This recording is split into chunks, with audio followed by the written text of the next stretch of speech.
Welcome back to the Goodol'boys channel. Today I'm going to be showing you guys the process I went through to get proper ag tires put on this Case 446. These are the original tires and wheels. You can see that these are 8 by 16 inch tires that of course fit on the 8 by 16 inch rim. This lug pattern here is a 6-on-6 bolt pattern, so 6 bolts and 6 inches apart. The good thing about the lug pattern being a 6-on-6 is that these wheels you can find almost anywhere. They were on a lot of older tractors like Massey, Ferguson, John Deere's, you name it. Any older American or domestic tractor had the 6-on-6 bolt pattern for the most part. Even implements and hay wagons have this bolt pattern. Now let me show you guys why the 6-on-6 bolt pattern is so important. Okay, so stick with me here. These are 7 by 16 inch tires. You can see these are proper ag tires, nice big lugs, and pretty nice tires overall. These are cropmax tires. Bought them from Walmart, $140. You can get a set of 2. So this is why the 6-on-6 bolt pattern is so important. And basically that's because these tires will not fit on that 8-inch rim no matter how far I stretch them out. This bead is just not going to be wide enough to fit on that 8-inch rim. Plus, it'd be nice to have a second set of turf tires if I want to mow, and then I'll have these for the wet season and for plowing or whatever else. Getting a little bit off topic here just to answer some questions. I do have these cups in here to stretch the bead to fit on the other rims I have, which I will show you guys. These are the wheels that I got. These are the 6-on-6 bolt pattern on both of them. They're not exactly identical, but basically these came off a Massey Ferguson. As I said before, these wheels are on lots of different makes and models and brands of tractors that are domestic, but this is what I have. This bead is like 4 or 4.5 inches wide, which is exactly what I need for that 7-inch or 7 by 16 ag tire. So believe it or not, those ag tires at the widest point on the tread are only 6 inches wide, so they're definitely not a true 7 by 16. So that's why I need such narrow rims to get them to mount up to. All right, so now you guys know that the 6-on-6 bolt pattern is important because of being able to get different rims like this. Now, you may have noticed that this one wheel here looks like it's bare steel, and that's because it is. This was a very rusty wheel, and I'll show you guys how I removed all the rust from this thing. So this is my muriatic acid dip here. What I've got is half and half. Muriatic is half of it, and water is the other half. You can go to Lowe's and buy the concentrated formula of muriatic acid. That's what I did. And basically it's just an acid dip. This stuff is not too crazy. It's not going to burn your finger off right away. You do want to wash your hand if you get some on your hand, but you can see like this part is a good example. You can see the line there where this rusty part's out and the other part, which used to be rusty, was in. So basically all this does is it just removes every single bit of the rust, and that's going to give your wheel the longest chance of lasting, especially with all the mud and water and wet conditions it's going to be exposed to. Once you get your wheels out of the muriatic acid, you're going to want to wash them with soap and water. This is the point where you allow your wheel to dry out after you wash it with soap and water. You can either put it outside in the direct sunlight on like an 80-degree day, allow it to dry out for a couple days, or in the winter time here, I just put my wheel on top of the wood stove and it gets it really hot and dries it out. You want to make sure to get all that moisture out of those teeny tiny pinholes from all the rust that was on the wheel. And then you want to apply something like this, Rust Cutter. Rust Cutter removes the rust from when you were drying out the wheel. And you don't have to use Rust Cutter. You can use any product that cures rust. Just need something that will take care of that little bit of surface rust so you're ready for paint. We're not going to get into the paint too much. It's your personal preference, but I prefer Rust-Oleum. It's got a lot more pigment in it compared to a lot of other brands. Basically, I got a primer here, and that's going to cover up any of the imperfections and the differences in colors on the rim from the steel to the red. It will show through with normal paint. And then I've just got a gloss white, and that's going to finish it off, and the rims will dry and they'll be completely done. The wheels are painted up and looking good. I went ahead and painted the wheels outside. You can see they're hanging here on this board inside, and they're just going to dry overnight. to get the full 24 hours so they dry fully, and then we're going to go ahead and mount these tires on. Time to put these tires on these wheels.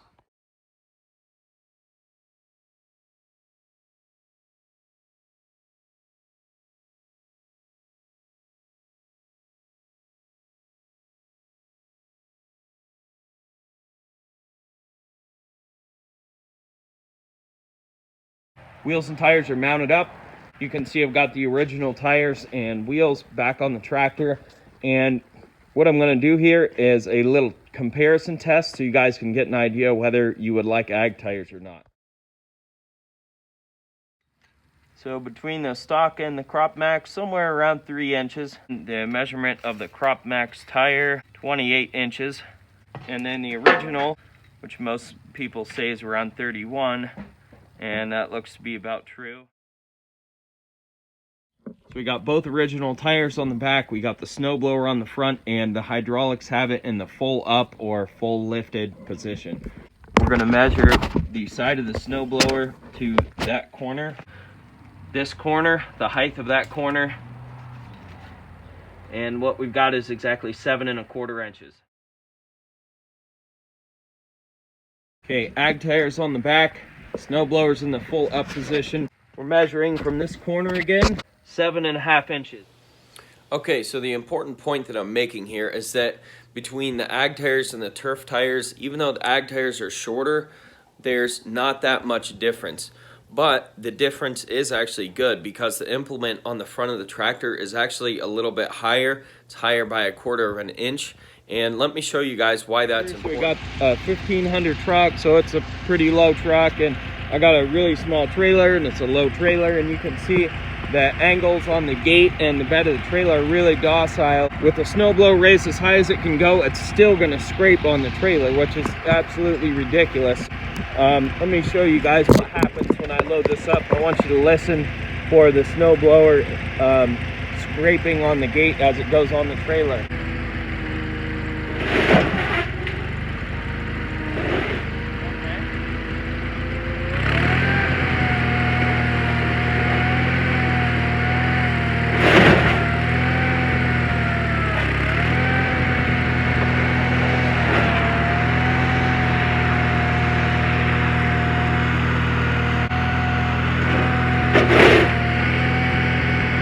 As you guys can tell, the snowblower could definitely use some more height to it. Now we have the ag tires on the tractor, same exact setup with the truck and trailer. We're going to see if the snowblower still scrapes.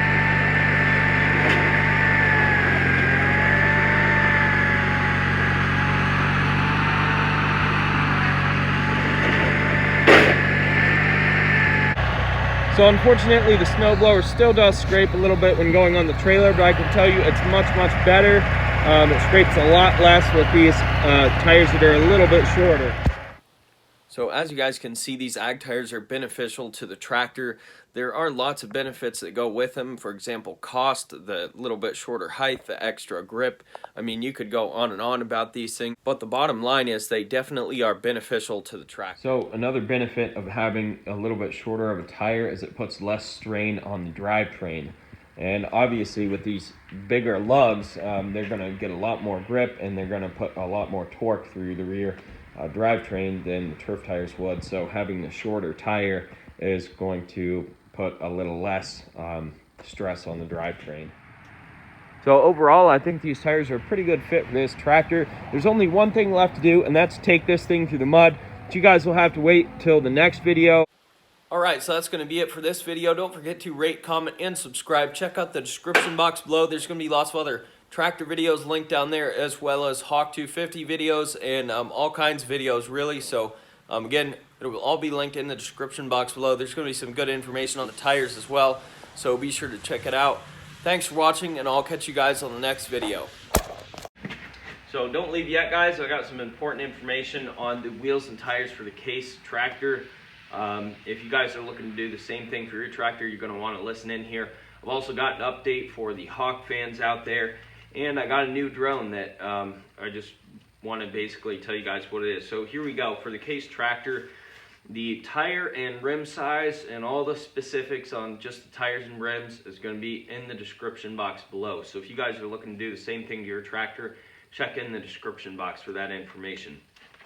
The mudding, that mudding video I was talking about at the end of this video previously here, I am thinking about making a mudding video and posting it, but I don't know what our subscriber base is and if anybody would even be interested in something like that.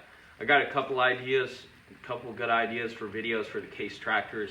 For example, snow removal is one of them as well, testing out that snow blower. So again, I just don't know what the subscriber base is or support base is. So if you guys like the video, hit the like button, and if you're into the Case tractor videos, definitely leave a comment below and let me know that you want to see more of the Case videos. What else here? The mower deck for the Case tractor, of course, I haven't had a chance to test it out. We're out of mowing season right now, but I'm 100% sure the ag tires won't affect the mower deck at all. And I've always got the turf tires, and if you guys do the same thing to your tractors, you'll have 2 sets of tires and wheels anyways.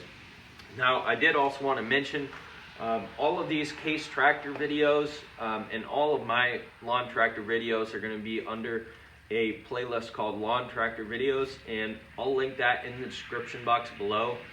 You guys can go check that out. I've already got a couple of Case videos on there, so again, pretty neat stuff.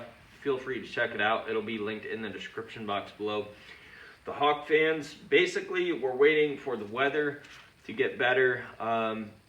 During the muddy season, we try and stay out of the trails and try not to ride too much because it just tears everything up, and plus it's a big mess to clean stuff up. So we're waiting for better weather, and by that I mean, we want to freeze over, we want ice, we want snow. So no, we're not waiting for summertime, we're just waiting for stuff to get cold and freeze over so we can make some more videos without tearing up the trails. There is going to be a playlist for anybody that wants to check out the Hawk 250 Enduro dirt bike videos. It'll be linked in the description box below. So again, check that out. There's some pretty cool videos, hill climbing videos, and I busted the motor case on it when we went on a Wayne Perry trip. So again, it'll all be in that playlist, which is linked in the description box below. Now the drone, I'm just going to touch on this quick. Pretty excited about this. It's a DJI Mavic Mini. It's one of DJI's newest drones, and I did sell my Spark, if you guys have been with me that long, but yeah, I'll be making a video on that coming up here shortly. I think that's all I got, so thanks for watching. Don't forget to rate, comment, and subscribe. Check out the description box below. Again, that's where all the goodies are going to be, and I'll catch you guys on the next video.